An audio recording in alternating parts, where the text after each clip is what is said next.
welcome to Table Breakers. Tonight, our discussion, episode 108, we are doing a deep dive into Western RPGs to be precise. And while some of you might be thinking, I want to tune out, hold on, stay right here. I want you to come back to the auditorium because we have 5 members within the discussion panel, including the host, Mr. Connell. And in the past, narrative tropes involving Westerns often may not have Western stories or media, but yet all the tropes are there. And so we're going to help you guys out starting this evening in the next couple shows.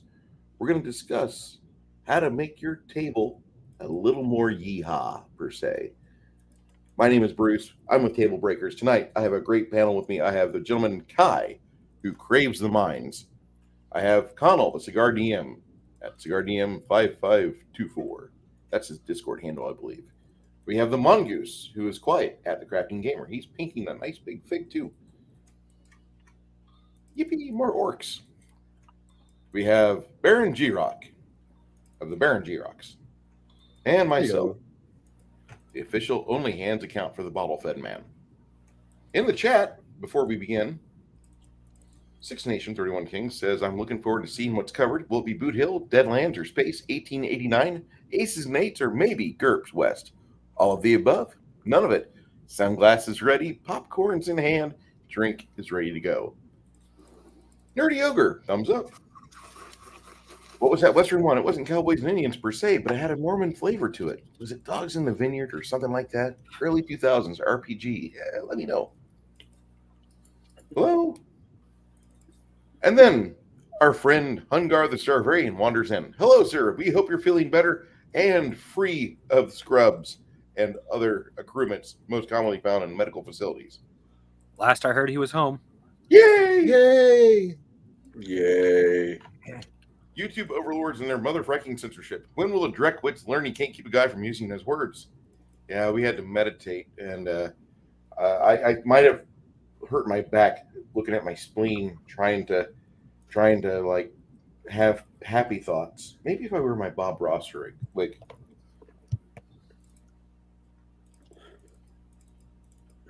Going postmodern today? I might. Okay. Sup, fellas? Me rub you wrong time. Hi, soy based. All right, I'm going to turn it over to Mr. Connell. And Connell, if you do me a favor and let everybody get their hellos in. Thank you, sir. I hope everybody out there is having a good evening. This should be an interesting conversation. I don't know where Jade is, but apparently if he shows up, that'd be cool. If he doesn't, I hope he's having a good night. With that being said, who here likes Westerns? Is Westerns your thing? Do you grow up with Clint Eastwood, John Wayne, all the good Westerns as a kid, black and white? No, turn it off. Or are you one of those that said, ooh, where's my BB gun? No, son, you can't have one because you'll shoot out your eye. Wait, that was last month. All right, with that being said, we got some questions. Some little questions. And the panel will do their best job to enter them and beat the devil out of them. There's your Bob Ross reference there, Bruce. All right, so when playing an RPG that it's Western, what kind of tropes do you guys prefer? Do you fall into the stereotype, cowboys, outlaws, lawmen? Or do you do anything, do you take them to the next step and do anything interesting with them? I'll start with Baron, because his name starts with a B. What? I warned you before we started. I was not at my best today. We usually start clockwise and work around. That's I have an idea. I was trying to make it. I was trying to do a sheriff star. What was the question again? Because I was like not What are ready. What are some of the classic tropes, archetypes, and Western themes for RPG, such as cowboys, outlaws, and lawmen, and how can a game master create them uniquely and interesting to take on these tropes? Well, I mean, if you're looking at it, you don't have to necessarily play the, down and dirty, normal Western. You can always expand it out. Maybe look at some of like the Weird West type stuff, like the Deadlands or, other, such things where you throw in zombies, throw in some, maybe some necromancers, or even, throw in, just a few sprinklings of magic in there, whether it's with the weapons, with the gear, something along those lines, because nothing can spice up better than crossing your genres. It's not like it's not like uh, the the old school, uh, Ghostbusters, don't cross the streams, don't cross the genres. No, cross the genres. Throw a little spice, get full emerald in it and go bang, and have it go that way. Because, truthfully, that is one way that you can definitely pull in your folks who are, maybe not as ready to jump into the whole Western. That maybe that's a way for you to introduce it to them, is to also give it to them as, a way of, a gateway from the fantasy in. All right. What about you, Kai? I typically go with the idea that you're playing in a Western as in you're looking at the encroachment of modernity and civilization while functioning on the frontier. You're often dealing with the idea that everyone here is as running away from something. There's nobody who goes out into the wilderness because they. I know, sure, there's a few who want to, but for the most part, nobody who's out there is out there because they have a good past, or they're it's an entire genre of the French Foreign Legion, pretty much. Everyone's out there, everyone's got a past, everyone's running away from something, or they're trying to, they want a new life for one reason or another. And you're in a wonderful environment where everyone's moving in, no one knows each other. Like if you want to run a frontier game where you have no overarching, the long arm of government, the long power of civilization is there but distant, but it's coming. You still have access to it, but but you're forced to. It's that last vestige of just of individuality. But like it's those are the kind of things that I kind of push for when I want to do a Western style game, is simply what secret is everyone carrying as they go out into this vast wilderness, and who are you displacing? Because no place is ever empty, and yeah, it's just that's what I'm shooting for my genres when I do Westerns. That makes sense for you. What about you, Crafty Gamer? Do you do Westerns? Not really. I Have have you go for it. rattled with the idea of them, though. You like the idea? I wouldn't say I like the idea. It was just I've rattled with the idea because so many people do like Westerns. In fact, for a while there, I thought I was going to win a Western because of a buddy of mine who liked Westerns. I figured on running something that was a combination of Red Dead Redemption and Young Guns. All right. A kind of where Kai's talking, where you're on the frontier, people have a good reason for being there, one way or the other, and it's you have to deal with frontier problems, but you're also on a side of a slightly redemption arc. Like, what exactly did you do? That doesn't really matter at this point. All that matters is that someone with power owns your owns your ass at this point. I think that may be better to say, and you are stuck doing things that you might not want to do, but it's what's going to get you out of trouble. All right. What about you, Bruce? Okay. I've ran about 116 hours of Westerns in my life. 110 of them are Deadlands, first edition, the best edition. And I have to say that at the time when I was doing it in my early 20s, I kind of got soured on it. It was a lot of fun for a bit, but it just feels like maybe I probably had the wrong group because they wanted to just go in monster infested dungeons and kill shit. There's a lot of story material inside Deadlands. Not a bad story either, really good story. You can have a really good, like, not safe for YouTube story, or you could have a completely friendly, family friendly setup. But you could have like Mormons and Baptists at the table, and they would just love it.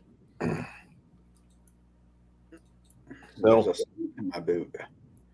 I would say that I think Westerns, for me, it identifies as more of an opportunity to have just a story to where you don't really have Western, but you more have a story that focuses on the rugged individualism and the sparse resources that are typically to find in most Western themed stories, RPGs, movies, books.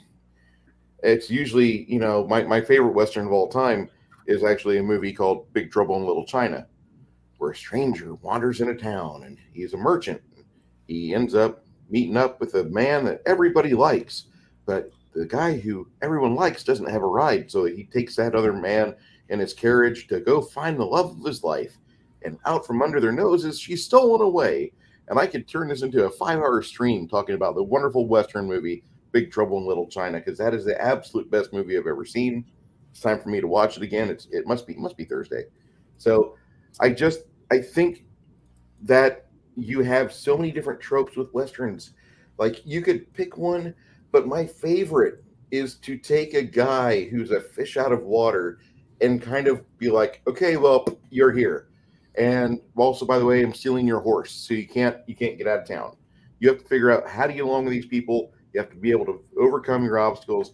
You have to best the rivals, and you have to figure out how to get the girl by the end of the show. Have fun. I think that is a fun trope, and it almost lends itself to convention play. But a lot of Western games are kind of crunchy. Not trying to make fun of any of them, but there's not an L5R Western out there that I know of. I wish. Me and Kai are salivating. Ooh, you got to do that. So You mentioned my game. I'm on board. All right. So anyway, what is there anything you want me to follow up to there before I pass it off there, Connell?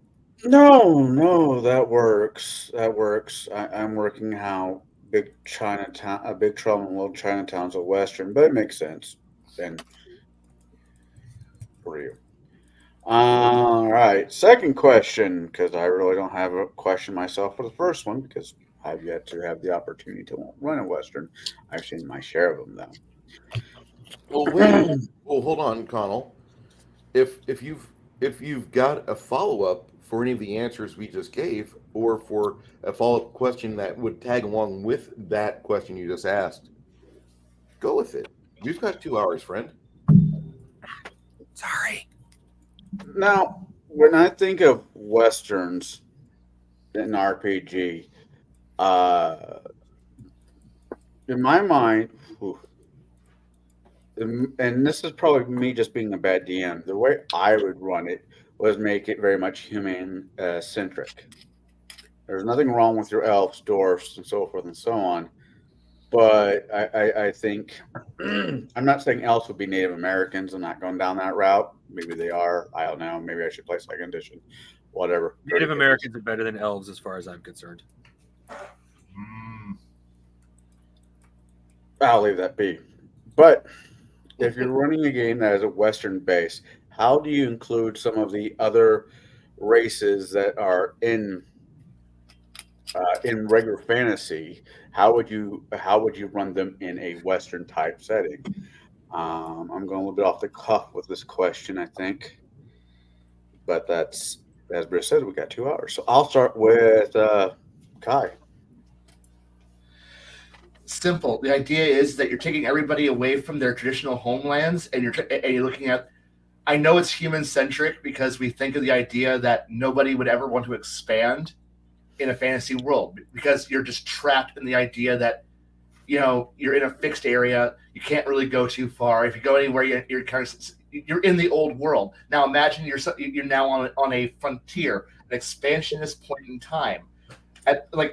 Humans are not the only expansionist race out there. We like to portray ourselves as humanity. Fuck yeah, we're the only expansionist race that's out there. But there's nothing that says if you're in a civilization or a point in time that you're not going to have outliers who decide that I don't fit into this environment. I know we like to create the monospecies idea, where everyone where all your races are generic stereotypes. But here, the idea that you're just going to run with, you can have a dwarven prospector, you can have the elves, an elf who's just out there looking for, scouting, exploring, seeing. Think about the idea that you're a long-lived race, and now you get to see a new frontier where technically nobody who's civilized has been out there yet.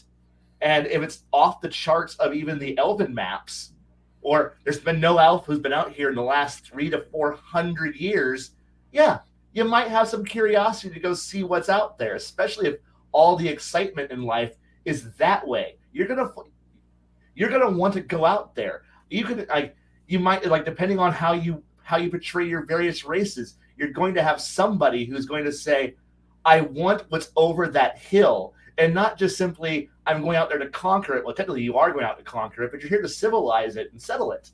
And this is a way to get away from us. If you're looking at an elven point of view, you're getting away from the idea that if I stay in my hometown, I'm never going to advance because I'm living in a geriatrically run government where I gotta wait for dad to die, but he's still got 500 more years to live. Or I can go out there and create my own thing over there. And I'm going to go out there over there and create what I want over there. And the thing is that this is a great way for so many ways that if you want to explore. I know we always say that certain races just don't ever act certain ways. This is your chance to actually portray and explore. Every asset that you don't get to explore in your traditional mud farm. You never travel more than 30 feet. 30 feet past your house in your lifetime. Fantasy game. This is a chance where there is no grand castle, there is no duke, there is no king to bow to. There is perhaps there is a king or an emperor or a president, but he's 2,000 miles away. It's a 4-month ride, and maybe if we wait long enough, maybe in 6 months to a year, the railroad will come through here, and or the airship or whatever thing that you have that connects civilization together that's facilitating this new expansion era will arrive, and you have the telegraph, sending magic, some other form of communication that allows you to still know that the old world exists, but you're now here in this new place, and you can now show what makes an elf interesting, what makes your dwarf interesting. If you're going to put your fantasy elements into it,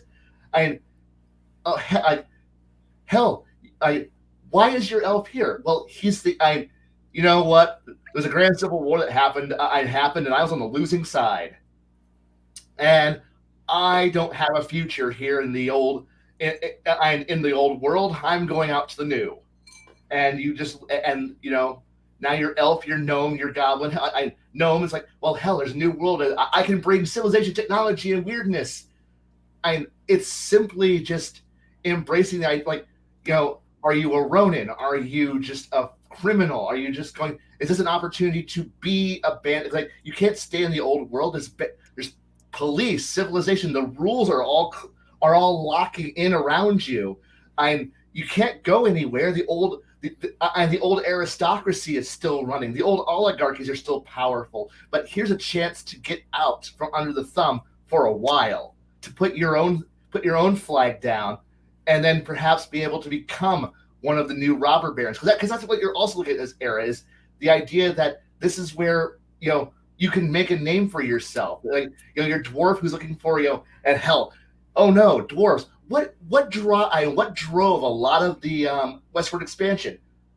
Gold rushes, mines. What do dwarves do? Mine. And suddenly, as someone goes, over here on the western, in the western shores, vast tracts of silver and gold are there. Do you not see some destitute dwarf clan, who overhears this thing happening in the old world, going, hey, 30 of us are going to get a wagon together and some beer and some hats and a cat, and we're going out there and going to go get some get some gold. And suddenly you have a dwarven caravan that's just moving across the countryside and pissing off the locals. You know what? Whatever. Fuck them. I want gold. And suddenly you got dwarves moving. Or suddenly someone goes, vast redwood forests that trees that go up, that disappear into the clouds. Do you not see a druid circle just picking up and going, there be trees in those damn mountains, and they're gone.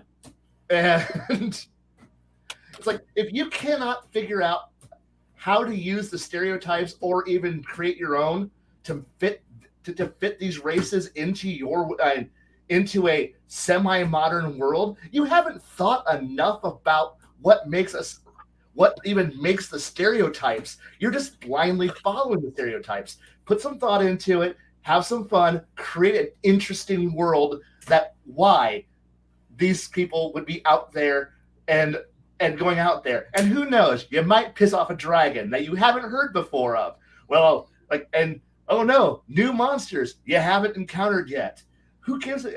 But now you've got firearms, and the cavalry might be somewhere out there. You might have something, but you have little outposts, and it's wonderful because now you can shape the world in a way that you couldn't do it in the old world, where you have 400 interlocking baronies and duchies and kingdoms, all in areas about 60 to 90 miles wide, all vying over who gets the stream. No, now you get to go fight natives over, I want that stream. and then get dysentery and die. There you go. So I'm hearing is Bruce needs to rerun Kingmaker, but with a Western twist. I could run it. Or you could run it. Either way, I want to be at that table. That's kind of what I'm hearing, is I want to be at that table. All right.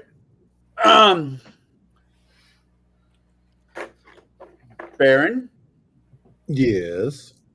So do you need me to repeat the question? Yes, because I It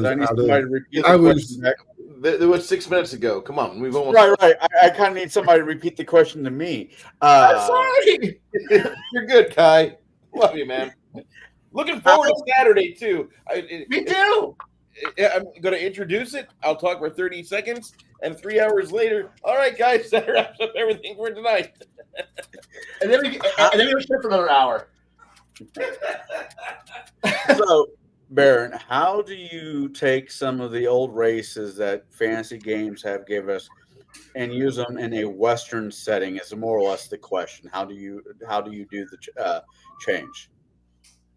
How do you use them in a fantasy setting? How do you use the fantasy? No, listen to what I'm saying. How do you use them in a fantasy setting? How do you use them in a post-apocalyptic setting?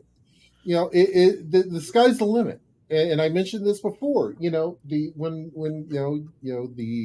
how to get your players in type thing is that you make it work. Give them a reason to be there.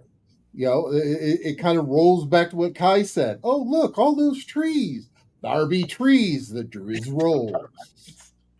The dwarves see a huge mountain. Autobots roll out. I mean, it's literally that's what the dwarves do. The other thing is that it you make sure that you also have the tropes in there also, because the tropes are what going to bring it in to kind of cut it from the fantasy and more into the Western, but you want to still leave those tropes like, oh, dwarves love to dig in the ground. They hate sunlight. Do they actually hate sunlight? Probably not, but that's one of the tropes.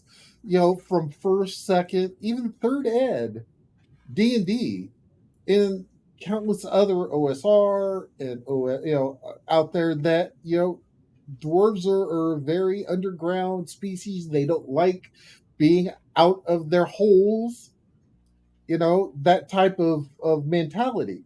So I mean, take the tropes and use and tweak them for your Western setting. You have orc raiding parties. There you go. They the people have stolen the lands from the orcs instead of maybe from the native folks that are there currently. Okay, all of a sudden now it's like, oh, these orcs, they're bloodthirsty, they're gonna kill us. That feeds into Western tropes of how it was seen back then. Not necessarily it was true, but how it was seen back then with native races. That's the big thing, is you can substitute out some of them that way also. Because if you look at how when West settled, you had a lot of folks from the Orient, you had a lot of folks from the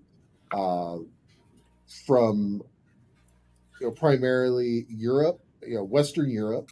You had some Eastern Europe in there too, and and you can kind of work with the races of how it's been portrayed, of where those races maybe come from and would come from in our world, and put them kind of in where they are.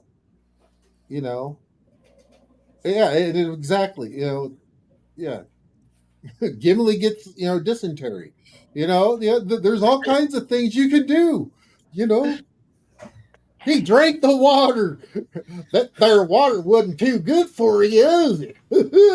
We got you now. But yeah, I mean, yeah, exactly. And you can use goblins, as another raiding tribe. There is a lot of different ways you can do it. Maybe the dwarves are, the railroad barons, or maybe the gnomes, because everyone loves a tinker gnome. The gnomes are the railroad barons. Gnomes are delicious. Only with ketchup. According to Bender, they are. No, not with ketchup, you basic bastard. You want to have some good old spice on there. I'm sorry. Cayenne pepper. I'm sorry. And then throw some A1 on it instead. Okay, there we go. That's as good as it gets. Pickle relish. But the thing is that you can take what the common tropes are and substitute them for your races that you wish. I yield my time back. Warmongering. Did I read that right? Yes, I did. Okay. We're all warmongers at some point. This is going to be a long 5 weeks, 4 weeks left. Anyways, all right. What about you, Bruce? One. Yeah. I know. As a prior of Gygax, I shouldn't even have that on stream. I shouldn't even show that. Like, look what I have. But to me, like, Into the Borderlands completely does a wonderful job of compiling the two modules together, which, thank God, in first ed or basic days, they never did say, here's a story you can run word for word that we did, just like Dragons of Autumn Twilight. Anyway, I think Into the Borderlands or Isle of Dread lend themselves so well. Isle of Dread, not as much, but Isle of Dread could be a Western in theme just for the fact that you get there and all your only resources at the start of it are your wrecked ship. That's it. And you got to figure out how to craft and survive and try to eke out an existence after that.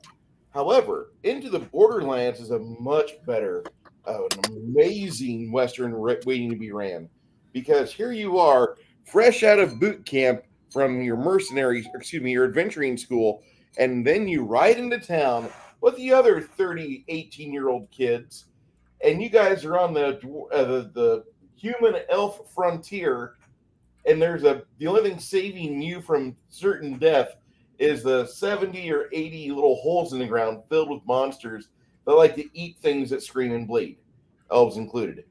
So you can completely go in there and try to be like, well, with the Rojas on one side and the Bandidos on the other, and me in the middle, I think I could make a lot of money out of this.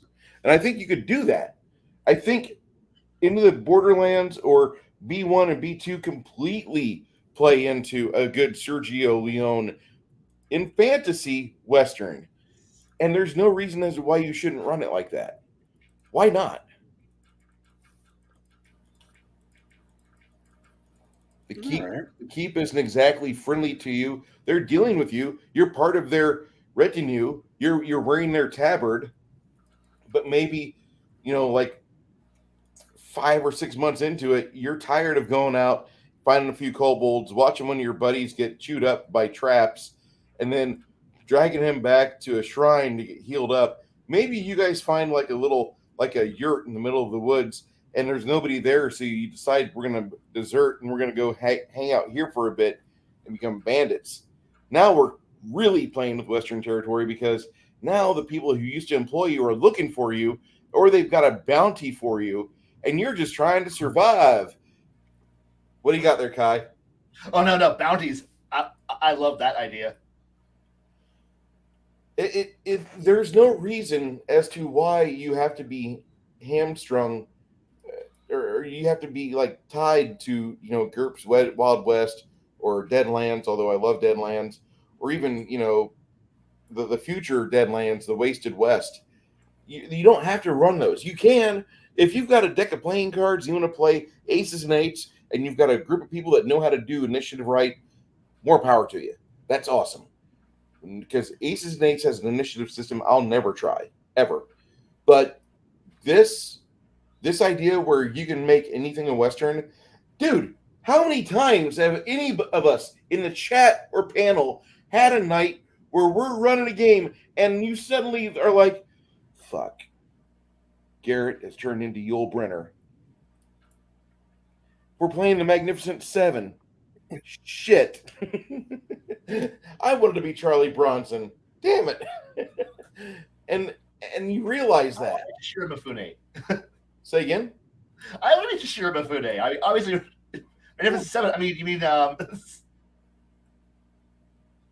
how many times have we ran a game and we're playing either Magnificent Seven or we're doing the Hidden Fortress? Man, I'd rather be Buford Presser. You can be. Wait, hold on. Louisiana was a complete Wild West in the 1850s. Yeah. Chairman, I yield my time back. I don't know about that one, but I'll history check that later on. That doesn't seem right, but whatever. All right. Crafty Gamer. We a couple weeks ago, before I ran my mess, you ran your mess, which was all about pirates. How would you throw a Western-ish feel to your pirate game? That's not the question you asked the other ones. Well, tough. I'm catering to you a little bit because you're like me. You haven't had the opportunity. Therefore, I'm not softballing them. I'm just changing the situation. Just when you think you have the answers, I change the questions. Okay. Well, how would I?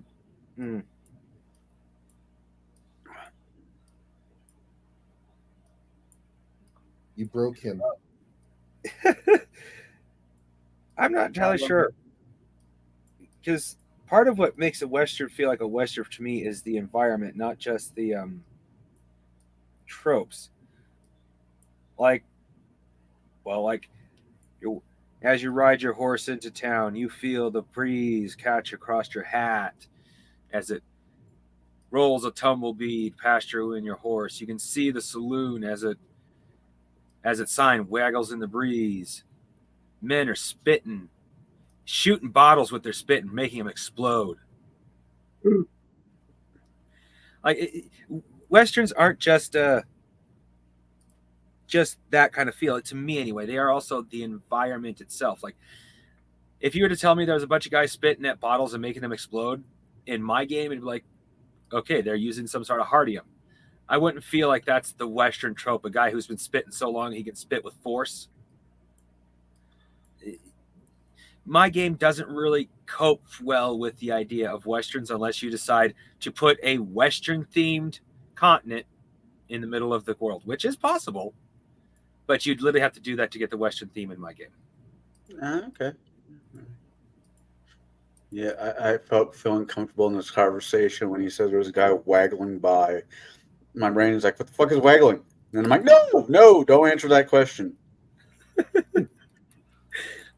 All right. I know its basic definition, but I couldn't give you the dictionary. That's fair enough.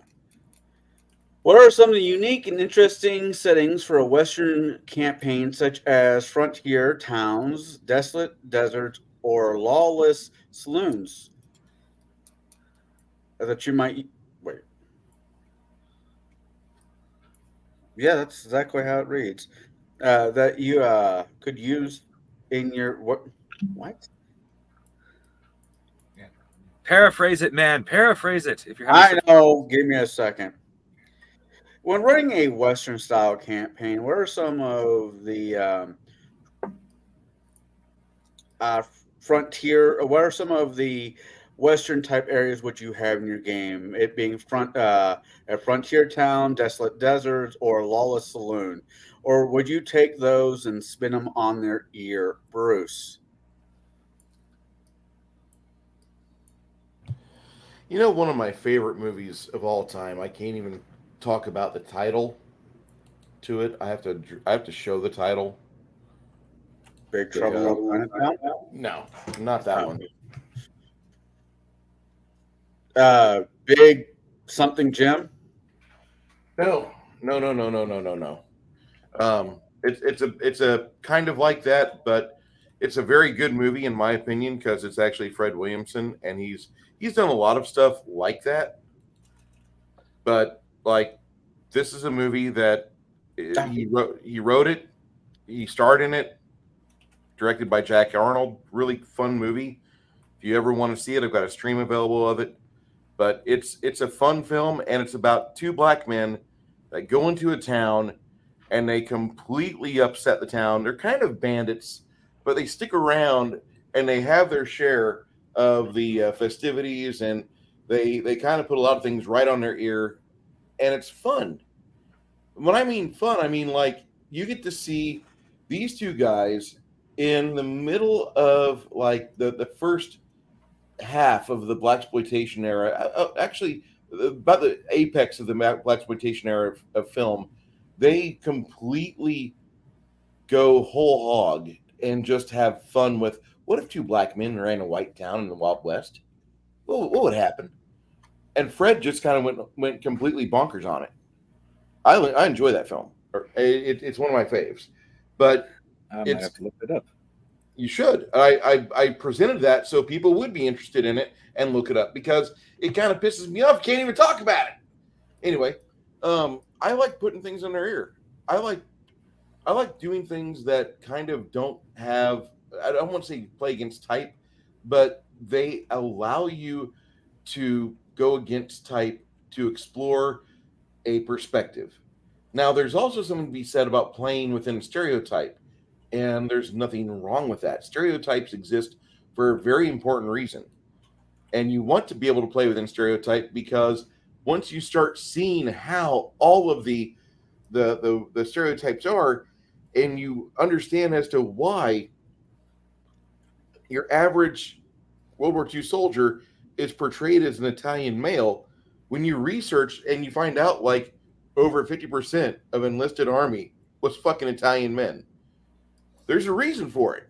So whenever you want to play in a World War II game, you're kind of stereotyping yourself when you say, I'm going to be PFC Lombardo, or I'm going to be PFC Lugari, or I'm going to be PFC Benedictio. You know, I mean, you're playing within a stereotype that's well worn for a reason.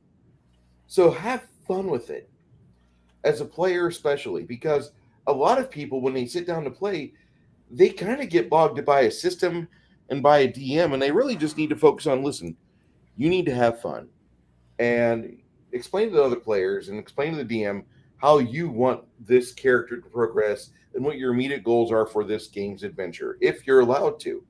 Like, this is what I want. This is my hope. This is my my bucket list for today, and I have a bucket list for my character for the whole thing. But I really want these things to happen. So if I'm playing Fred Williamson, I'm going to go into a town and I'm going to be like, I got to find me some white women and have a good breakfast. And that would be it.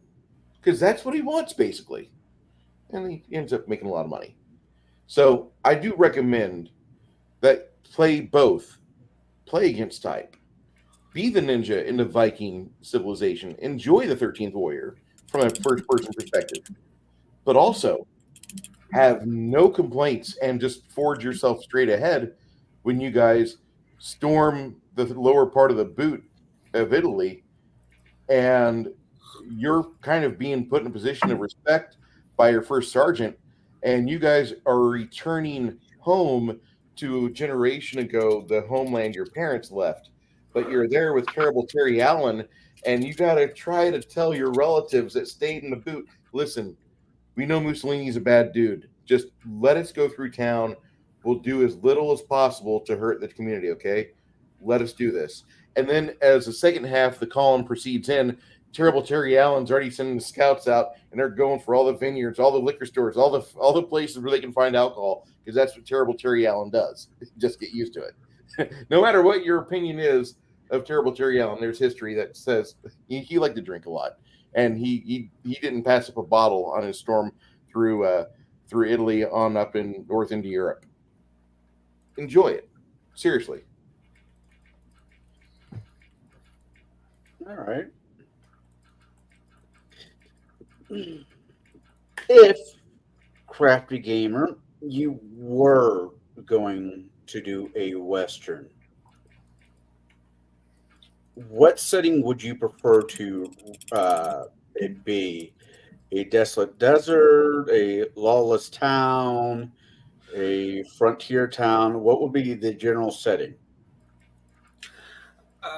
I'm very much a GM that puts things in more than one location. Like, oh, you may start in this dirty saloon, but just to find the information you want, you're going to have to travel to the next town, come back, talk to the sheriff, and then he'll send you to another town. And then you have to go back to the salon woman, take her back her piece from the previous town so that she can send you off to the next town, and then maybe come back to the sheriff where he'll tell you what you finally need to finish.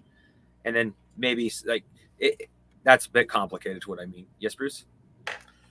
Have you ever seen the movie, what is it? Nicolas Cage and Nicolas Cage is an American archaeologist and treasure hunter, and he's on National Treasures. Yes, have you ever seen that?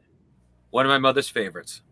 Okay, so you understand, like, we have to go get this person and discover this, and we get another clue, and then we follow that clue to its resolution, and then we get another clue, and then we go find the notes on that, and all it is just another fucking clue. Would you do that? Not to the extremes I made it sound like just a minute ago, but you're not just going to sit in one location. Like for me, unless you're like in a huge, unless you're in like, I think it's Topoka City from Star Wars. That's like a continent-sized city. Mhm. Unless you're in something that big, you're gonna leave the town at some point. Unless you literally, as a player, persist as this is where I want my gameplay to be. In which case, I will cater that after a time. It's just that's not how I'm going to expect things to be. In that world that you're describing, can I play Bill Murray to the groundskeeper to Caddyshack? Because that's a shitload of gophering. Sure, why not? All right. I'm all right. Right. Again. Sorry, just yeah. The way you're describing your campaign, and I've done it. I didn't mean to make it sound like I'd turn you guys into a gopher. It's just the fact that unless you guys players choose to stay in one location, I'm going to give you a reason to leave. No, I get might that. start in a town, but you're going to see the desert. You're going to see the lone saloon in the middle of nowhere that you might want to watch out for succubus. Oop, did I say that out loud? Goddamn succubus, eat my baby. Watch out for those lemon stealing succubuses. See, Baron, we could clean up our mouse, sort of.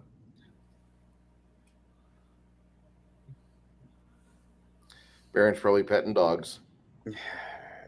No, I'm just quietly waiting. All right. Well, fine. You're up next. What are you waiting for?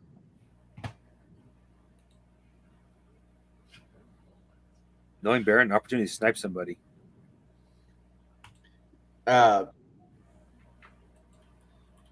One shot, one kill. Hey. God damn.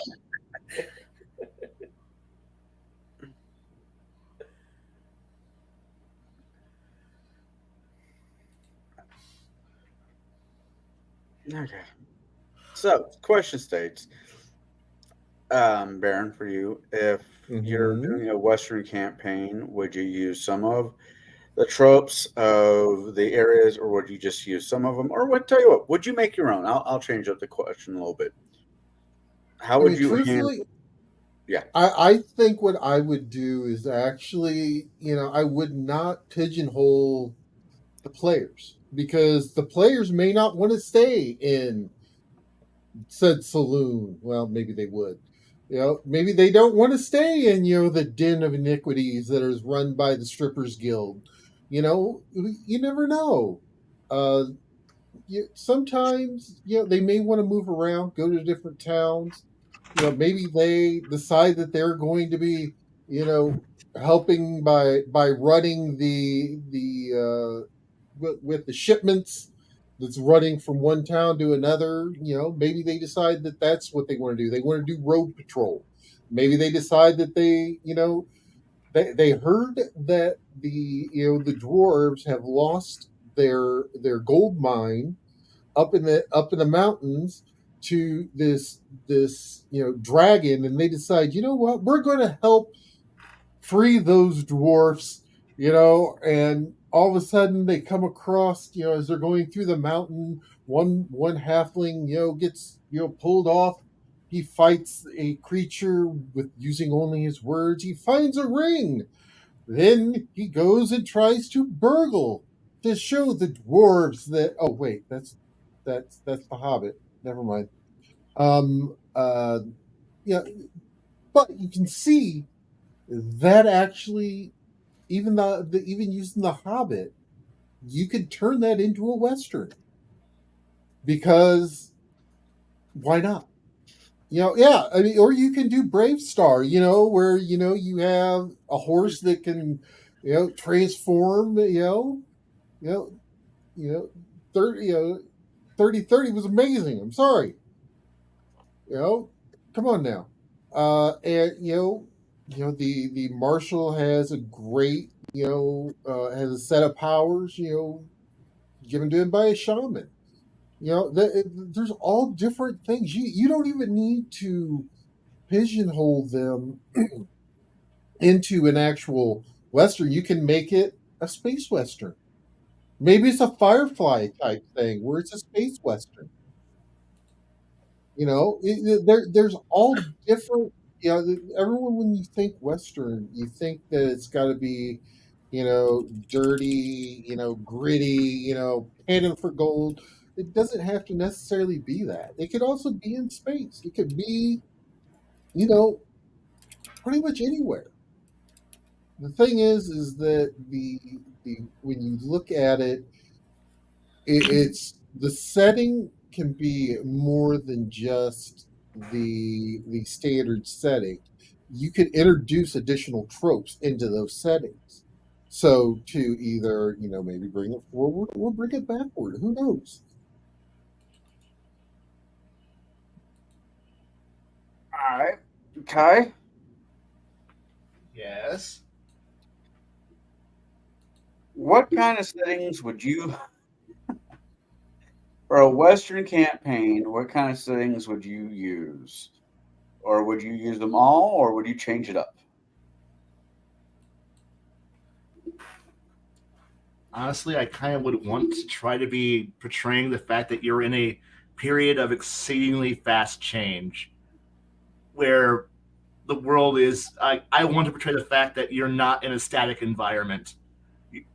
The thing that you thought was fantastic and amazing, 5 years ago when you left the wonderful confines of civilization, is now not the cutting edge anymore. That wonderful Civil War revolver that you've been carrying since your side lost, and you ran into the wilderness, into the West to avoid punishment, or or when you deserted, and you're trying to hide out from the fact that you deserted, and make a new life for yourself as bounty hunter or as a lawman, trying to rebrand yourself with new name, new life, new story. That the good old longsword has been around for 1,000 years. They ain't cutting it no more because the new hotness arrived. It's better, it's faster, it's more efficient. Yeah, you have a horse, but how long is that horse going to continue to be functional as that newfangled train rolls through town? You think you're the hot shit, Pony Express, and then the telegraph rolls into town. You're in an era where you think you're fantastic, but you're not. You're used to this whole thing, but new inventions are coming out, new wonders, new changes. This is an era of fantastic, of evolution of things. It's not a standard. The world's just not staying in place anymore, and you're part of it. And you're part of it. You're an interesting member of it. But the thing is that that's kind of the appeal of the Western. It's that last vestige of I don't want the modern world. I'm fleeing to the frontier. The frontier is only going to be the frontier for a little bit longer, as modernity is chasing you, and you're just having to you're making your own small little place in the universe, but it's not going to stay forever because you're a bandit. You're doing some amazing bandit things, being bandit scum, but eventually the law is going to reach you. Eventually the cavalry, the long arm of the law is going to come out there. The government, the military that you've been running from, or if you were on the losing side of a civil war, the country that beat you is going to eventually take over, and you can't do shit about it because you're one person. Well, you're a bandit. Fuck the fuck the police. Fuck authority. I'm in charge. I'm making a name for myself until a bounty hunter shows up and puts a nice 45 in your forehead, and your story's done. There's people who are just, man, I don't like this the oppressive government. Man, I have a bunk crazy fucked up religion. I'm fleeing to the West. And claiming an entire state. Fuck you. And it's this wonderful idea of a mix of I want yeah, I want the saloon, but I also want to be able to portray the wandering marshal. I want to portray the postman, the postman who sits there in his little house, going, "Don't you dare try to fuck with me," because it's like, but you're just a postman. At which point I'm like, once I get back to informing the postmaster general that you've been fucking with the mail, you're doomed. What are you going to do to me, postman? At which point, the post office shows up and beats the living shit out of you. Because it can. And it will. And I like that aspect of playing it, of playing in the Old West. It's just distant enough that you can still do what you want, but you're never that far away from some guy with a 6-shooter showing up. And the thing is that eventually, and you're constantly having to look at the new trader that comes through town, bringing news from the west, news from the east, bringing new guns, new toys, new things to pacify the locals, new medicines. Are they real? Are they snake oil? You don't know. You're an uneducated bumpkin living out in the middle of fucking nowhere land. And so it's one of those things where you can, it's a vibrant world, far different than staying in your traditional, nothing's going to change for the next 400 years, because nothing has changed in 400 years. And it's fun. Yes, you have cavalry sabers. Yeah, you can have firearms or magic or whatever the fuck you want. Hell, part of the fun can just simply be, if you're doing the space thing, being a crew of bounty hunters traveling from place to place through the wild zones, hunting down criminals. That sounds familiar. Or just trying to eke out survival on the fringe, in the periphery. God damn, the periphery is a fantastic place.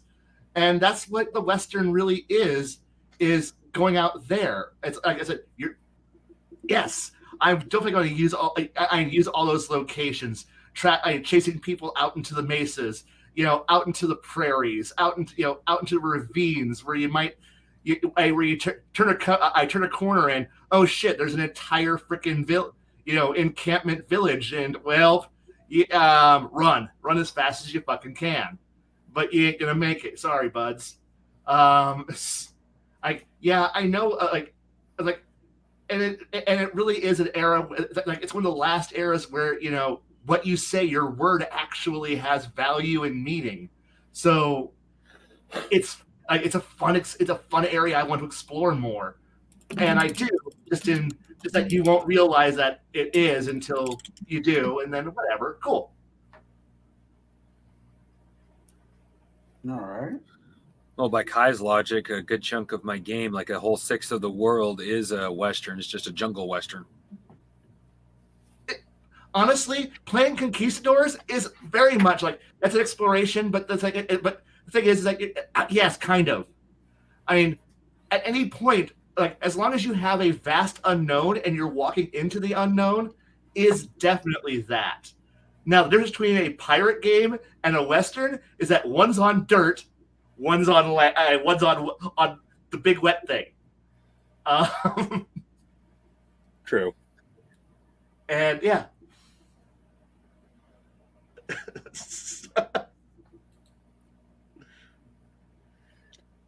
Sometimes All right. Kai while he's ranting, and I forget I'm on stream because I just enjoy so much. It's not summertime. It's not summertime. It's most of the time. But the awesome thing about Saint Kai is at the end of his rant, you feel slightly better, like a blessing has been put upon you by the ranting, screaming, "What the fuck is wrong with you, Saint Kai?" I'm not even ranting. I'm just talking. No, I know. I'm giving you a compliment. Take it. I understand. All right. Got to rework this question in my head because I had it, then I was listening to Kai and it just kind of disappeared. All right, question. Or here it is. What makes you as a DM, not as a player, but as a DM, want to run a Western type game? Is it the movies we watch, the books we read, or just getting out of, ooh, look, another castle? I'll start with Kai because we should really start with Kai and let everybody just go last. No? No. All right, we'll start with Baron. Why don't you start with crafting? You have yet to start with him. All right, I'll start. I had okay. All right, crafty gamer. What would make you want to run a Western? Two things. Primarily the players. If the players want to run a Western, it's like, I'm not excited for it, but I'll do my dues, especially if the fact Palladium has one.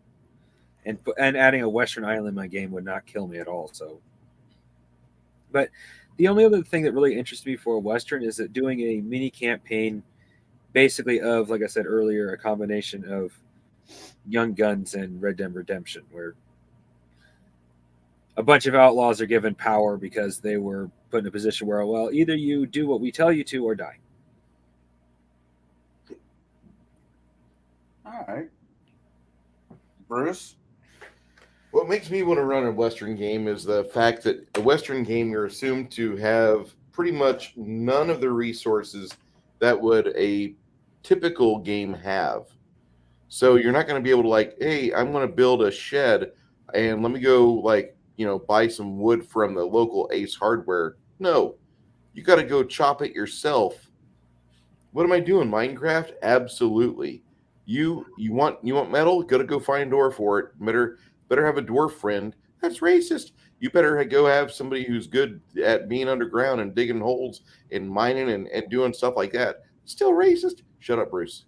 I would recommend a Western for people that are done with fantasy, for people that are just absolutely, like, unable to get away from Excalibur with magic. I completely get it.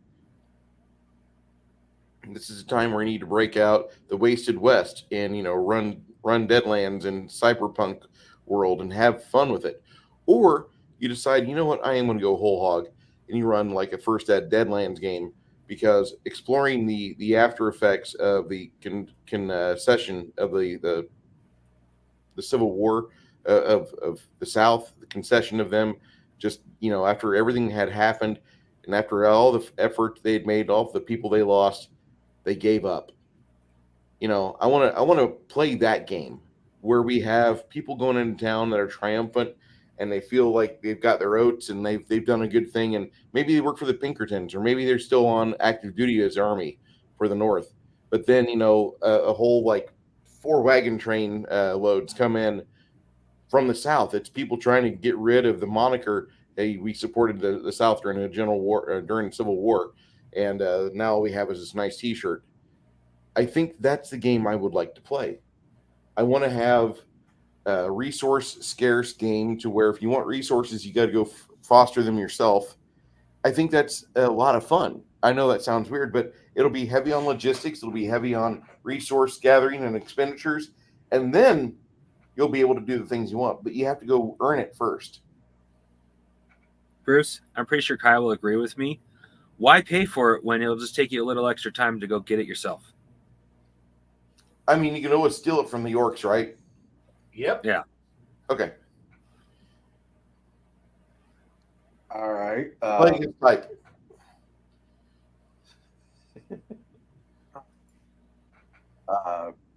Baron, what makes you want to Well- run a Western?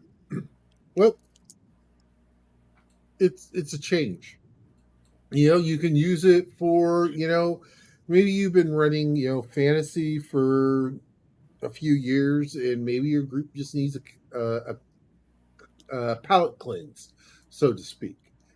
Something to kind of, okay, let's get away from it for a minute, and before we go to something else, and it typically it's pretty easy because you can think of even stories or even books that you've read that have had something or some sort of Western aspect to them. So I mean, and you can use even if you sit and watch a couple of John Wayne movies, you can use that. Go look at some spaghetti westerns. There's a few of them that are free on YouTube. I guarantee it. Maybe watch a couple of those, or find a couple of episodes of Gunsmoke, or even Ponderosa. I've got What couples of- you can or Bonanza. I'm sorry, Bonanza. I'm sorry. Find the a couple of episodes of Bonanza, and go and maybe steal those storylines. That it's a really good way, especially if you want to get away from what you're normally doing. Even sometimes as a DM, you need to run something different in order to clear your head. And sometimes a change of genre like that works.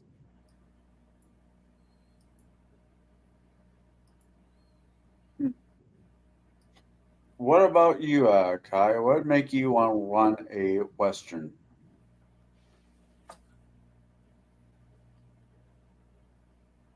Because I'm a huge Akira Kurosawa fan, so therefore I'm definitely going to run the movies that inspired a lot of Westerns.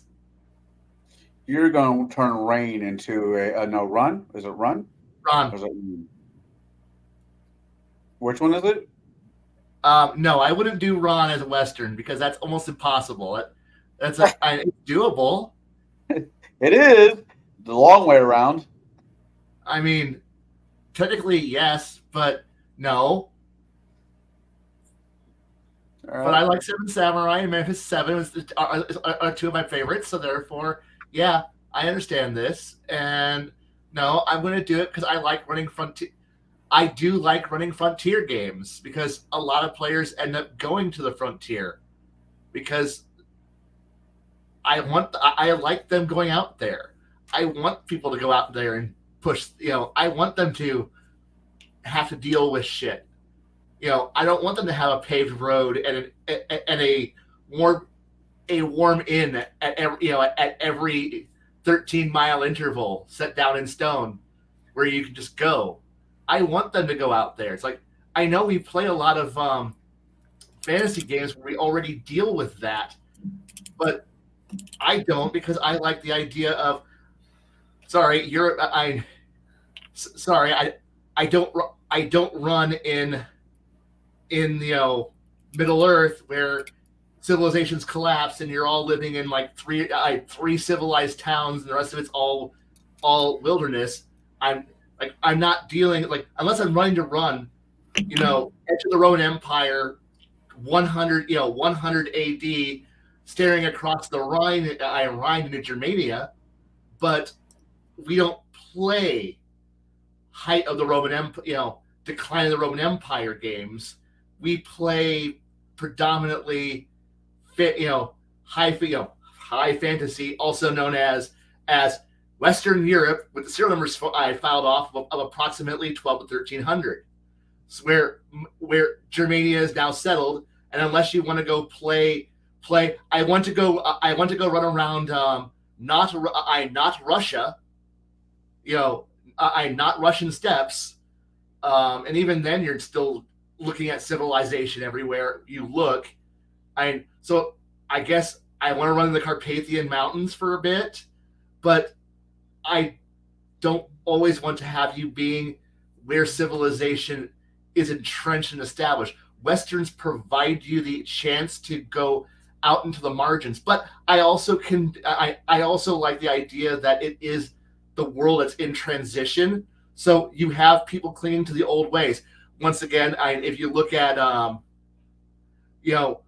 old samurai flicks, looking at the idea of the one Ronin walking into town. Oh wait, that sounds like the standard the one lone the wanderer walking into town and having to go clean up some shit. You can run that fucking almost anywhere that you have a breakdown of civil order or where civil order hasn't established itself yet. That happens to fit really well with the Western with the American Western expansion, but it also fits into the late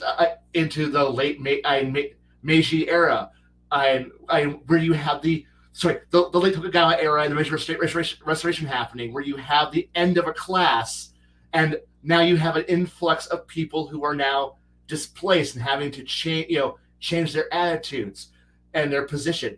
Rurouni Kenshin's a great one for this one if you like anime and you want to do some samurai flick shit that involves firearms and a changing of the guard and a changing of order. Good series. There's a new version of it now. There's a whole lot of ways to run this and do this.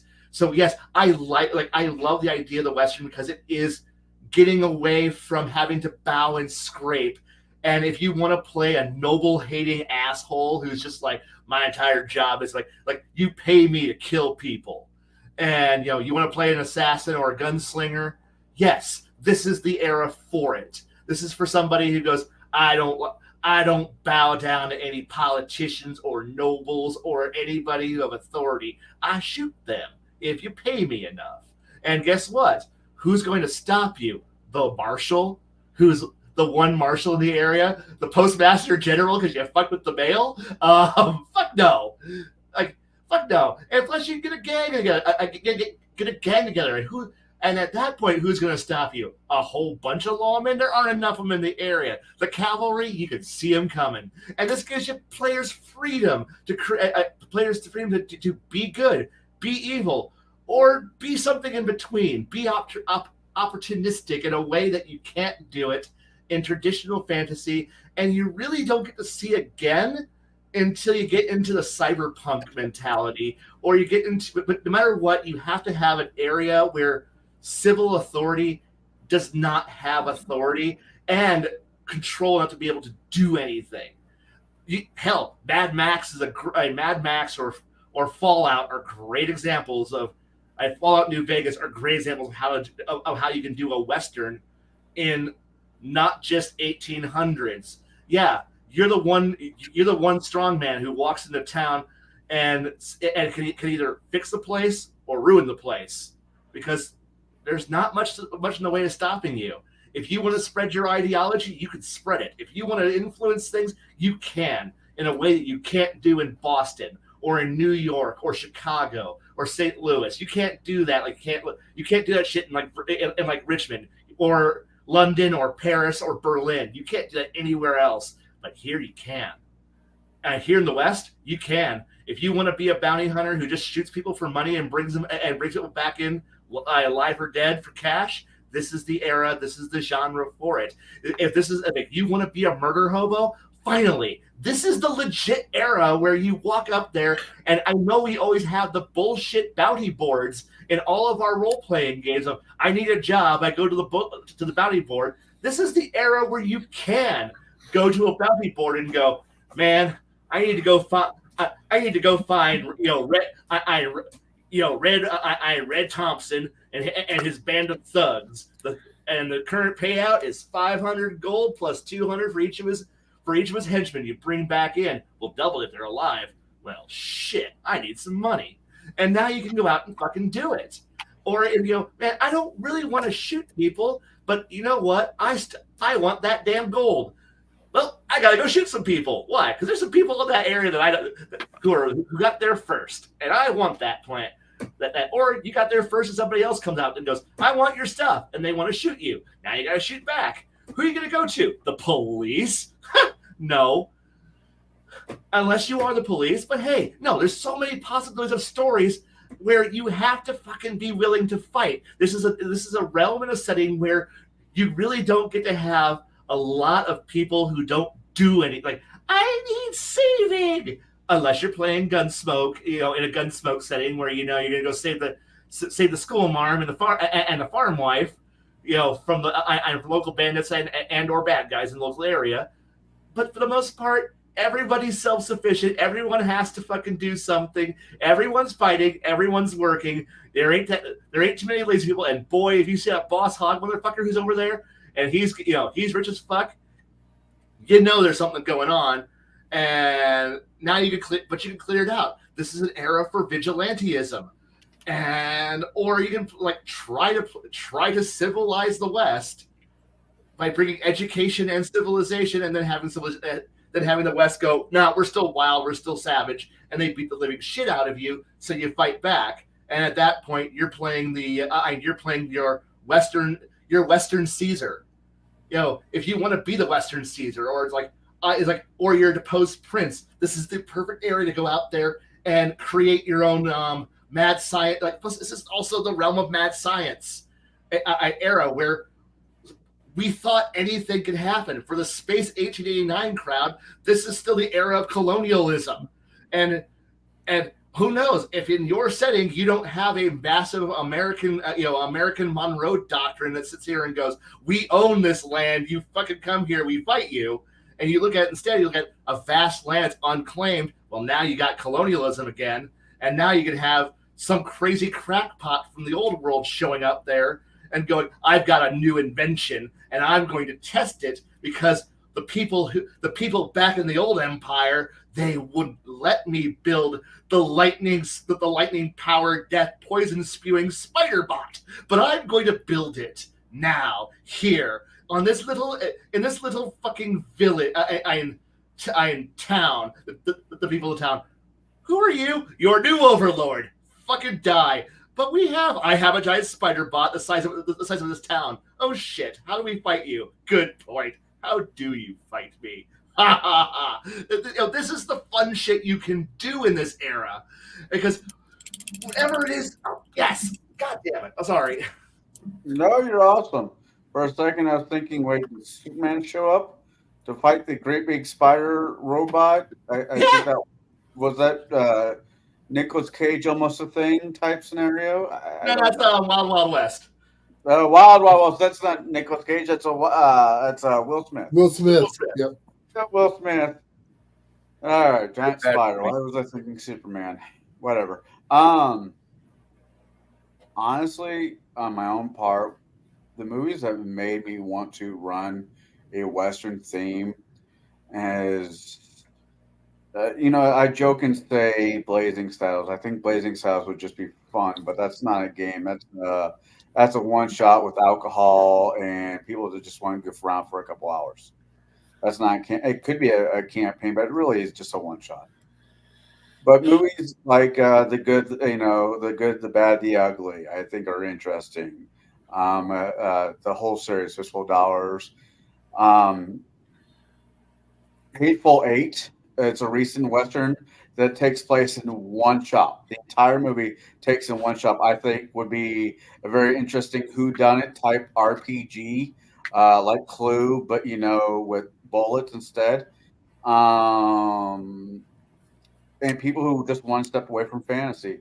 I think I've said this before. I've kind of stepped away from fantasy a little bit. I'm playing a Flames of War, which is not a role-playing game, but it is you get to use tanks and other stuff and just move things around and try to see how things work. And I think taking anything like that and putting RPG in it to get outside the fantasy is a great idea. Stretch those wings between the movies that we watch, the books that we read. I love to say Dresden Files is a Western. The only thing Western about Dresden Files is his cowboy boots and his trench coat. That's about it. So I think there's a lot of good sources out there to tap to do a Western game that's well. But with that being said, what would be the theme of your campaign? Would you try to keep it somewhat historically accurate, like the train? A train is coming through, and you've got to fight off the bandits. A new town is being built, and you're there as a hired mercenary group to help them form it, sort of like a Kingmaker meets, I don't know, Oklahoma without the singing. Or how would you handle it? Would it be? Would you guys be the outlaw? Would you guys be the outlaws, the marshals, the Clancys, the Hatfields? I don't know what what would be the theme? What would be the overall theme of your Western game? I will start with Crafty Gamer again. Well, I know I've been sitting there saying, "Oh, well, I would love to have this. You have to redeem yourself because you're in deep shit. You at the beginning of your story, you got caught." It's like I'm not quite that railroading. In the end, admittedly, it'd be like, "Hey guys, this is the idea I want to run. That's not what you want. Oh, you want to run as a bunch of sheriffs, as the sheriff and deputies in one town. Okay, well, I can work with that." Okay. So in the end, it really comes down to what the players are going to want, because I have my ideas, but I can be extremely flexible to the point that if the players go the opposite direction of what I was thinking, I'm like, goodbye handbook. Gotcha. Bruce. Bruce. I'm like, yes. What would be the overall theme if you were to run a Western game? Aside from scarcity of resources and having to kind of manage your logistical side of things yourself, I would say probably getting into like some good old fashioned dwarf fortress style logistical puzzles is fun for a starter, and then rounding up and seeing if the party can deal with a roving potted plant to kill that off. Maybe they'll get rewarded some unnatural acts or some knee pads of allure and raise their charisma a little bit. And then afterwards, maybe they'll find that a group of a detachment of soldiers arrives in town, but they're not exactly good soldiers according to the bard. The bard tells you the story, branded, and you know you're a man. What do you do when you're branded? Sorry. And you got to figure out, are you going to befriend these guys, or are you going to kind of try to push them on to the next town? Are you going to be like Brian Dennehy in the first Rambo movie, where he drives Rambo off to the edge of town? All right, there you go. About another 30 miles, you have yourself some breakfast. Get out of here. You going to do that, or are you going to welcome in town and be like, hey, we want to find out exactly who you are, because we were the new people, but you're the new people as of 20 minutes ago.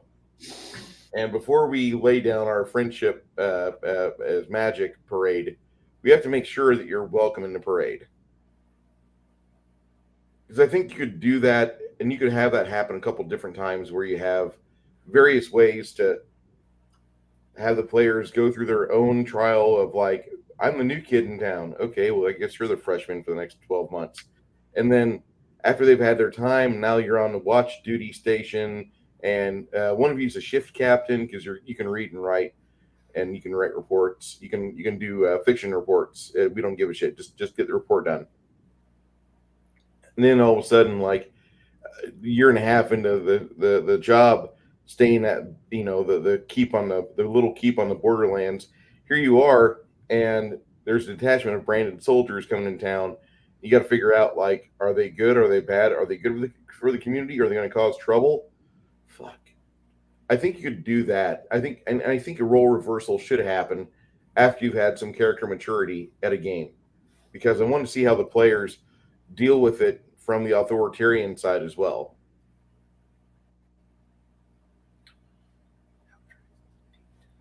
Okay. You see that. Baron, Yes. what kind of theme what would be the overall theme of your Western campaign if you were to run one?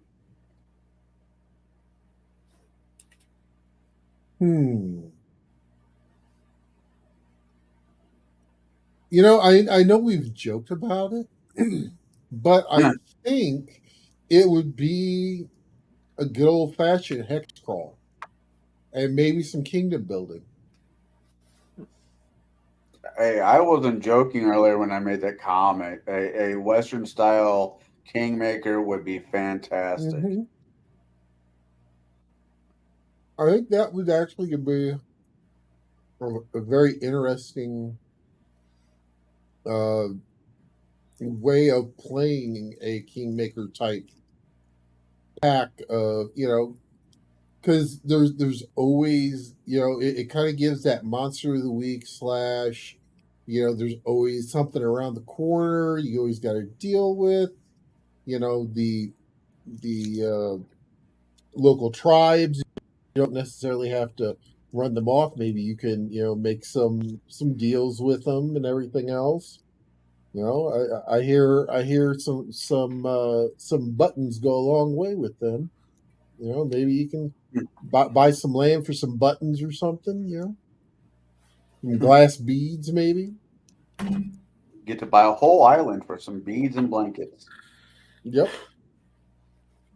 But yeah, I think that's the way I would go with it. I might actually have to look at Kingmaker again. Actually, it wouldn't be that hard of a transfer over. I mean, even if you use out world, you're just shoving them all into the mana waste. If you want, depends on how core and anti-magic you want to be. But yeah, that's definitely a lot food for thought there. All right. Anything else you want to add onto that, Baron? No. Kai? No, I'm good. All right. Or repeat the question if it's actually my turn. It is your turn. I will repeat the question. I will repeat the question. I will repeat the question just for you. Very good. Yes. All right. If you were doing a fuck fantasy at the current moment. If you were doing a Western theme RPG, what would be the overall theme of the Western? Would it be hypothetically a group of people to get together to try to rob a bank, rob a train, or stop the robbing of the bank or train? What would it be? Honestly, I can't control what my players do, but I already know what most of them already tend to do. We're going to rob the train. Did it just crash? Okay, no, it didn't crash. No. We can see you. No. Okay, good. Like the tab of my notes was just crashed. I'm like, wait, what? Did I lose everyone? No, honestly, I think I would just probably I'd drop them in as law enforcement and then pray they stay good, because I mean, depends on the mood my players choose that campaign, if they're going to be good guys or bad guys, but they do really good at being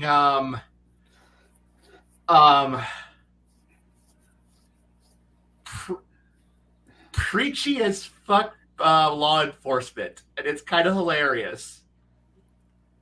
That's weird coming for. Oh wait, these are not the teenagers, are they? No, this is the adults. Oh God, that's disturbing. Look, when one of them gets to go out there and be, I'd be the what's the proper term for it? Battle chaplain, who just sits there and gives the bad guys a chance to redeem themselves, and then when they decide to draw, he draws faster because he's playing a high-speed gunman, and he's just like going, nope, I'm installing God's judgment. Bam, bam, bam, bam. 6 shots. Fan the hammer style into them, and walks over them, gives their last rites, then digs a hole for them. Like, do you bury everybody? I have to. It's my job. I know this because I played this campaign with these people, and I've watched this exact sequence happen multiple times. Yeah, it's like. And is he playing a cleric? No, he's just playing a very religious gunman who just takes a very big liberty on "thou shalt not kill." He's like, "You're right. I just kill the guy who starts the violence. I don't start it. They did. But you instigate it. Shh, shh, shh, shh, shh. I know I'm going to get the line wrong, but God doesn't like it when we kill each other, but he gets kind of fuzzy when we kneecap each other. That's exactly right. It's a little fuzzy on kneecaps. I know I get the line wrong, but Oh yeah, a Shepherd book. Yes, but no, I've watched these players play. I play this very, very well, and so no, I've seen them decide one day to be very, very good, and then the next campaign be very, very evil. Well, not very evil, very, very lawful, very, very criminal, or trying to skirt the line very much because as one of my players likes to constantly remind me, is always taxation is theft, fuck the government, until I show up with the IRS. And he's like, oh shit, the IRS showed up. Because there's two forces of evil that I wield against the party at all times. That is the post office and the IRS. And my players realize, oh fuck, we can't fight them. And I'm like, you can fight the army, you can fight the Navy, but you can't fight them. And they're like, yep, because they have more money than us. Yep. The post office. Yes. Okay. All right. The other one I'm not going to even argue with. I get it. Death and taxes. I get it. Post office. Okay, that's new. Look them up. Look them up. The more you learn about the post office, the more scarier they get. You know, it's just nice. It's nice to know that Pinkertons are still around. If it wasn't for that Magic the Gathering situation this past year, I figured Pinkerman went the way of the dodo bird. Boy, was I wrong. Anyways, why does the special ops male force people have AR-15s? Why? They're better armed and equipped than most branches of the alphabet agencies. I mean, granted, they do have like traffic rights above all other traffic, but still, it kind of makes me upset. Like, how do they get to do that? How? Bitching about IRS or post office? Post office. Post office has a fucking special police unit armed with AR-15s. The fucking people that are responsible for delivering you your water bill. You fuck with the mail, they fuck with you. That's true. You know, in the sake of getting kicked off yet again in one episode, I'll leave my bad jokes alone. Oh, don't let the terms and conditions stop you. Yeah. No, I did not know that the post office has a special. We'll never look at that mailman the same again. Holy shit. Anyways, back to some questions.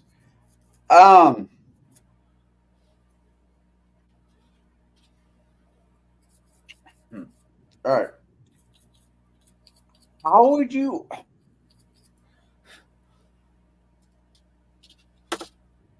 How realistic would you have the West be in your RPG per se? Would you have a native race out there that you deal with from time to time, sometimes positively, sometimes not so positively? Would you have how would you handle racism and slavery in these campaigns? How would you handle that? Would that aspect even be allowed in this Western game, or would it just be what it be? Kai, you said you look like you're ready to fire at this one. You can go first. First off, you're playing in an American West. You're in the post-slavery periods. Therefore, that shouldn't be even an option. Yes, you will be beating up on natives. That's just literally how it is. You're expanding into a new territory.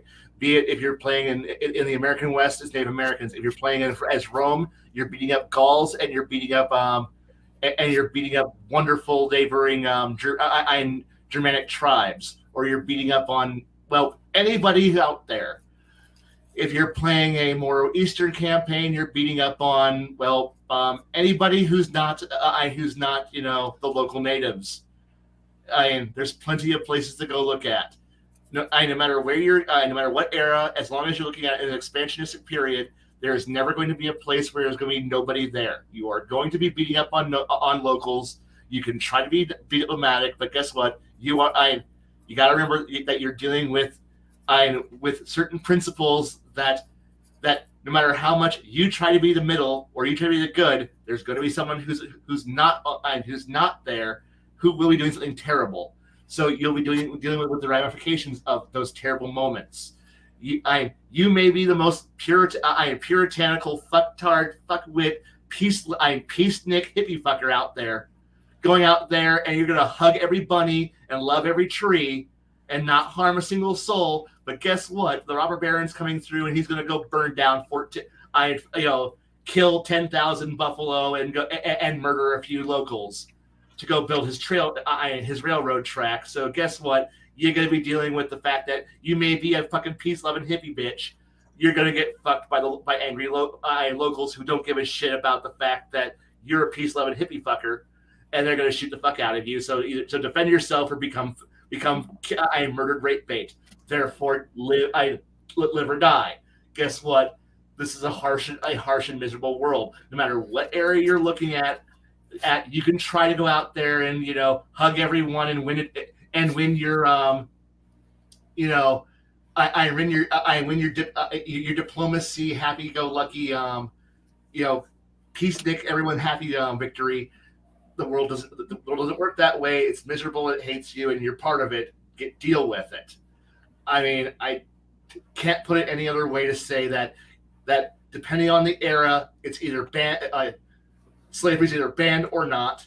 You have to decide if you're going to play historical or not. Please, I just realize anything past certain year, it's a no-no. At which point, if you're playing, you can be a dick and still try to employ it. But guess what? The moment anybody who shows up there and goes, "You're doing what, mate?" and then suddenly you're eating high velocity bullets into your head, into your forehead, and you're going to be buried in a shallow grave if you're buried at all.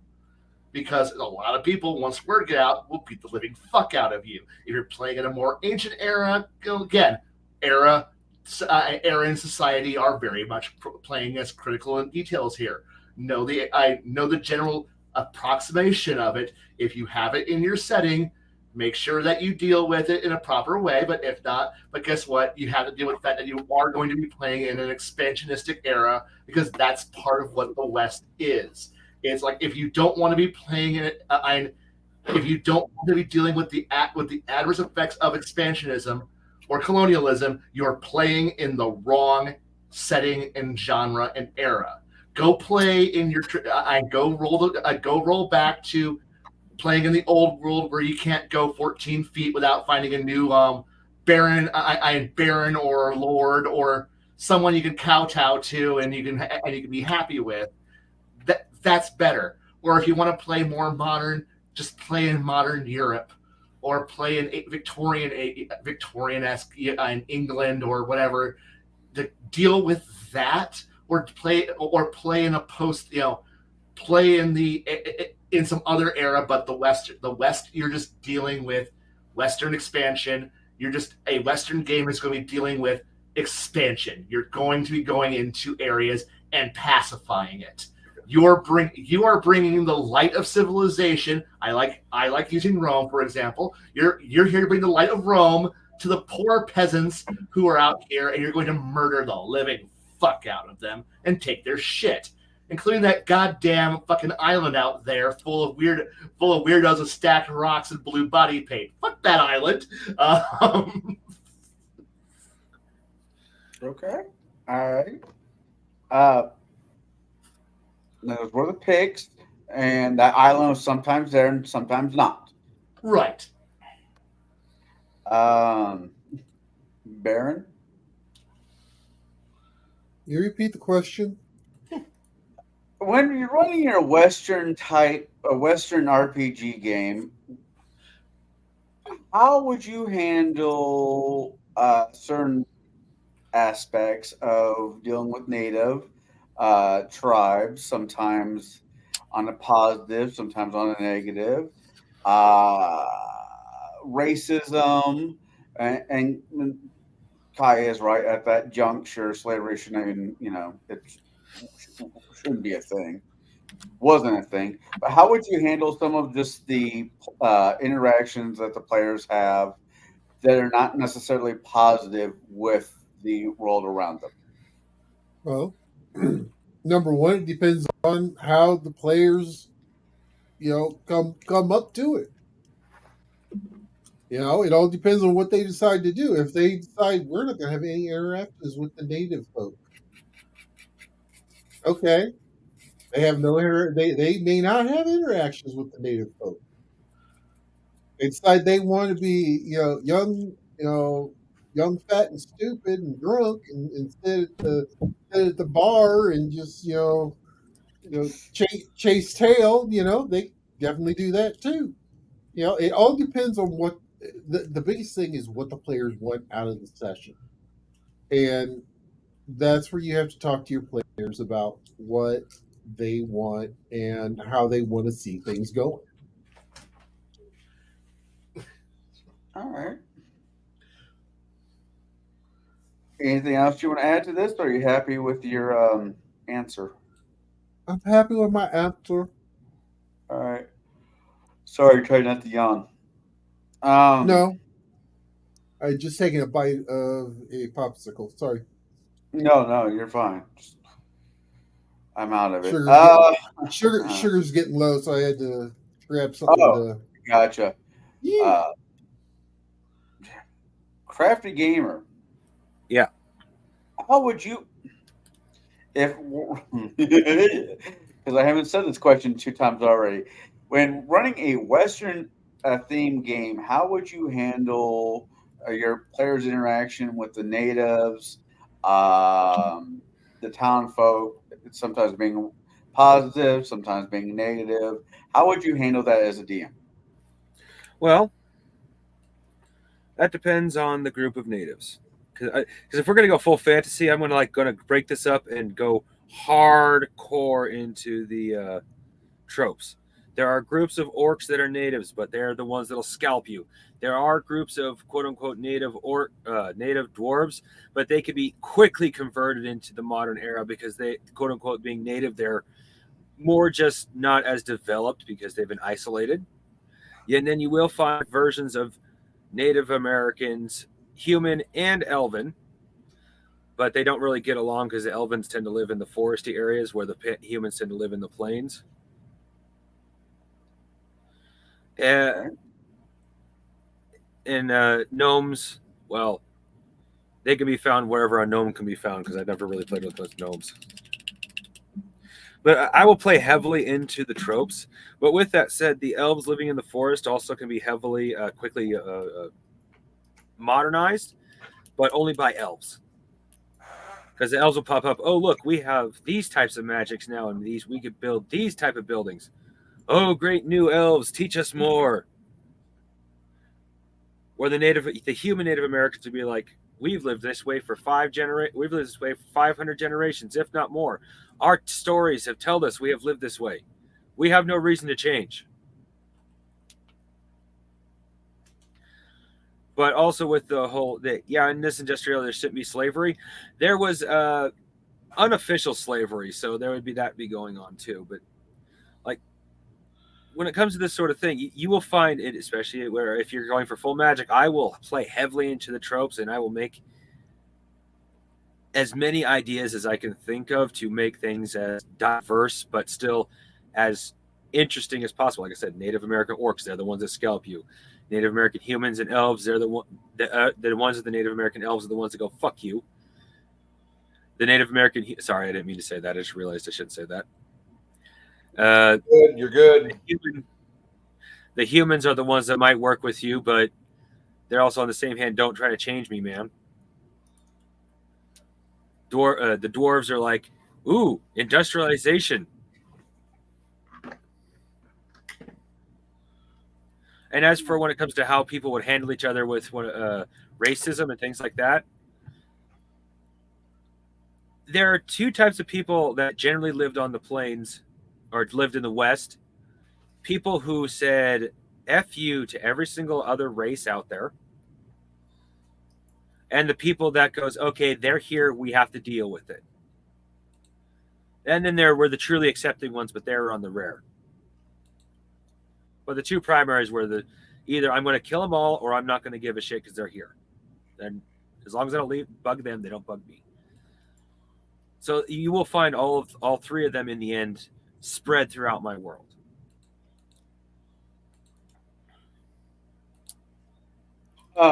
Bruce? You said you want me to talk about racism? Me of all people. I'm just. What's the question that you want to ask me for this? Yeah.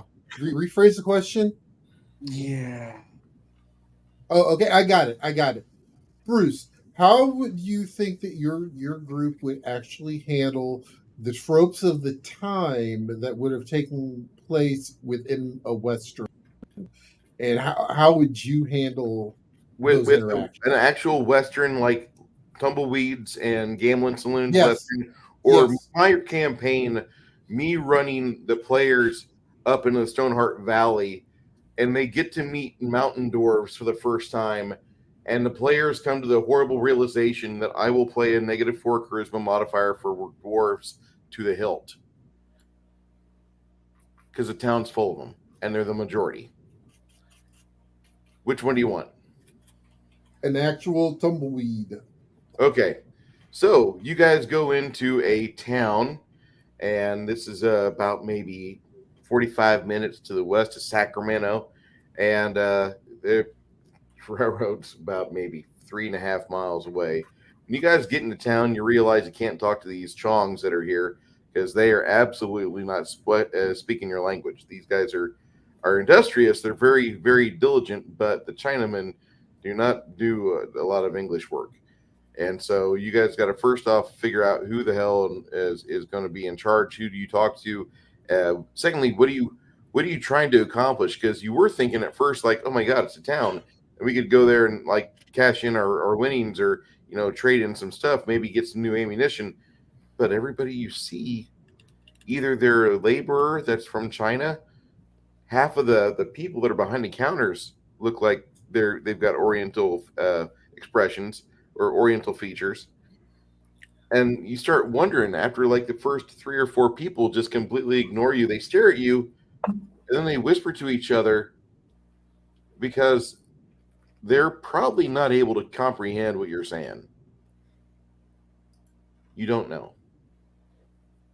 So I would completely play up the stereotype of like when you go into a nail salon at your local strip mart, and you're going to buy your wife a nail package, and the lady's like, "Oh, hello, how are you?" And then she starts going to her friend, and those two laugh together. Then she looks back at you. Have you decided what you are going to buy today? You're like, "Yeah, I'm going to buy my wife your premium nail package for $19.99. Oh, premium nail package and manicure. So you're going to get that, and then afterwards you shall we get a deluxe package for pedicure as well?" And you look at your wife, and she's not going to show her feet for the next 7 months. Probably not a good idea for the pedi. And so you say that, and as soon as you say no pedi today, the two ladies look at each other, and in their own language, they chong to each other, and then they titter and laugh. Then they turn right back at you. Okay, have your wife be seated over here to our right. And then once you leave, then the real racism starts. As the two ladies are talking to each other in their own language, and they continuously will go to your wife, ask her a question, and then laugh about it after they translate one for the other. Oh, I mean that's just my entire experience with dealing with people that are of that persuasion.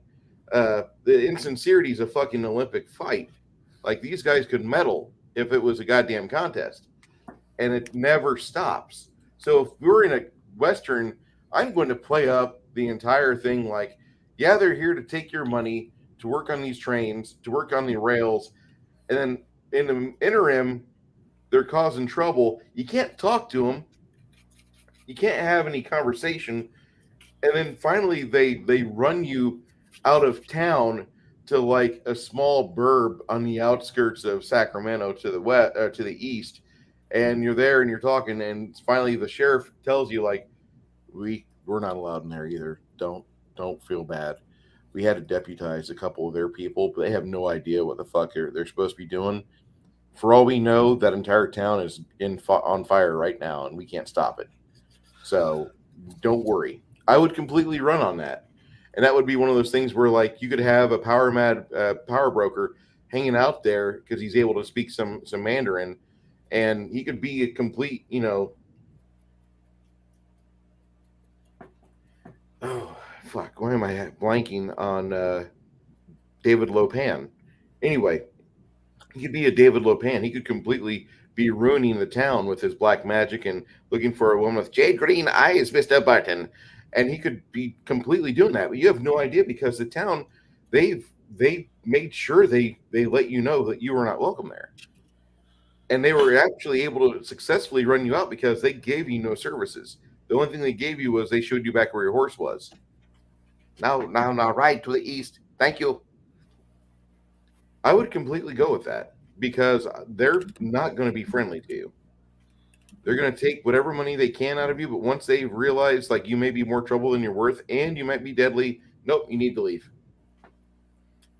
And I would want to make it completely hostile in a parlay sense to where the players, you probably should realize you're not going to make it much further. If you go into violence, it's not going to be good because there's about 70 of them and 3 of you.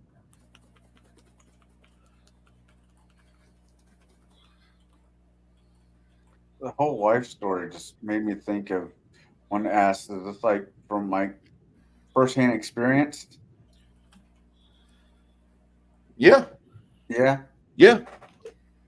I'm just curious. Oh, I if I can, I want to actually. I asked the question a little bit ago. What was your game? What was the theme of your game? And theme of the Western game is, and I didn't answer. I was thinking somewhere between Oregon Trail and the Donner Party. If I was to run a campaign, The theme? the theme. I would go with. I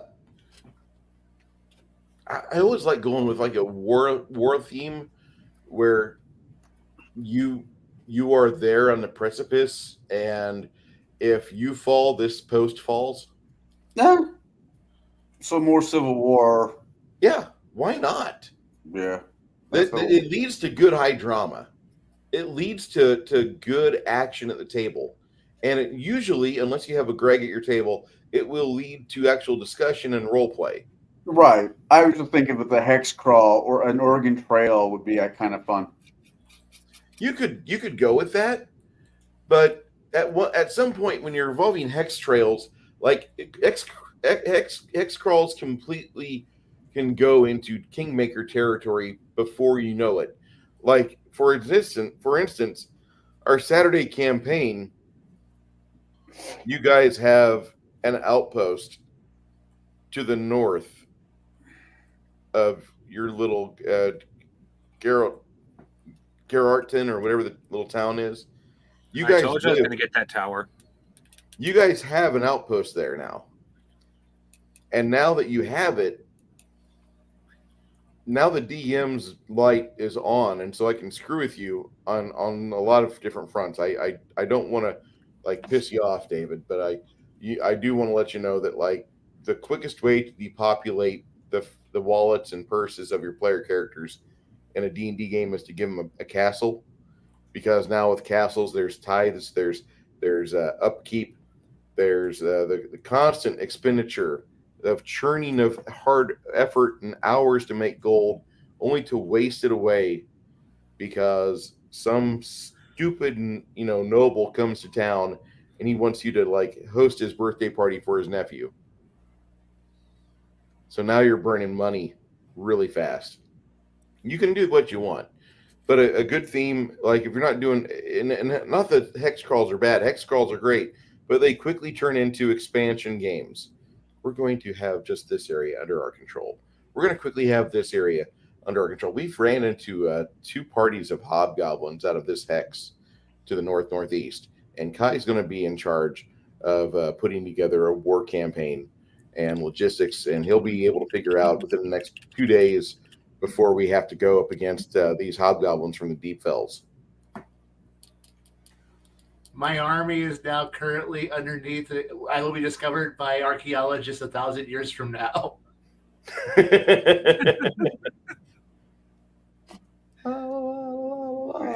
All fully armed with technology that shouldn't have existed in that era.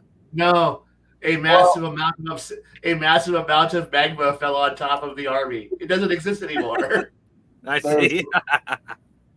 Roughly about 5 minutes left, so I hope everybody out there who decided to watch us enjoyed tonight. I'll let one of the other two sign off. Thank you for putting up with me as I was trying to ask these questions. I had a lot of fun with this. I learned a lot of different things, different ways I might want to put into my Western game when I do run one. But I really, really want Kai to run Kingmaker meets the Old West. I think that's what I'm going to take from this tonight. We could give Kai a copy of B2 and B1 and be like, okay, here's your bones. You don't have to make a keep. We have a keep right here. And this is we don't have to stay with this keep. We can upgrade it. We can do new things with it, but we need you to run it for this for at least the first year or for at least the first 5 or 6 episodes of your game. And then after that, like if you want to throw in your ultimate spheres of power or ultimate guile, you can. And then we just watch Kai's head explode with happiness. It's like watching a dwarf pet a cat. You've never seen so much fur in your life. Do that. I always wondered what Porthos would look like as a cowboy. So, I know which direction I'm going. You know what? This is something in the last 3 minutes we just discovered. Fuck, Briscoe County Jr. Baron. I thought about that show earlier. Best show ever. It's on there. Ah! After we're done, Star Trek continues. Bear, if you're still there, Bear, you were right. Civil War sucked. That's all I'm going to say. Connell, you got anything going on right now? I know you're going through hell personally, but are you doing anything to start your existence to where you're enjoying yourself and running a couple games or doing a few net webisodes of fantasy thinking outside the box? As always, I shouldn't say always. This coming Sunday, we're going to hopefully get together. Last Sunday was a bust and review the 1987, I think 87, Masters of the Universe to start this year-long track to do nothing but sci-fi movies for my channel. Saturday, of course, I'm hanging out with you and the other people for the beta test. And for things to make me happy, I'm just happy to keep food down right now. I'm a cheap date. You know what always helped me? Pancakes. Oh, that involves me standing longer than I want to right now. But yeah, maybe I'll get somebody to feel sorry for me and make me pancakes. Calling all big-breasted bed threshers of Peoria County. If you are wanting good food, please see the bearded man that looks like Paul Smith in the center square. Okay. Crafting Gamer, you still working on some more Robotech stuff for us? Yes, sort of. I need to read my next book, actually, which will take me a little while because I read very slowly. Okay. So I might not get a video out on my usual schedule, which would have been not this Saturday, but next Saturday. So we'll have to see how long it'll be. I've gotten quicker, admittedly. I mean, reading these books, part of the reason why I'm doing this, admittedly, is because of a reading disorder, and it has actually helped improve my reading skills. So I'm being kind of selfish in my reasons for doing these videos. That's understandable. Baron, I see you have rebranded your channel with our blessing and our encouragement for Table Breakers.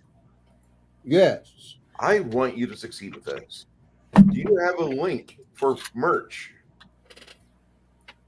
It's on the profile. Okay. For the channel. Okay.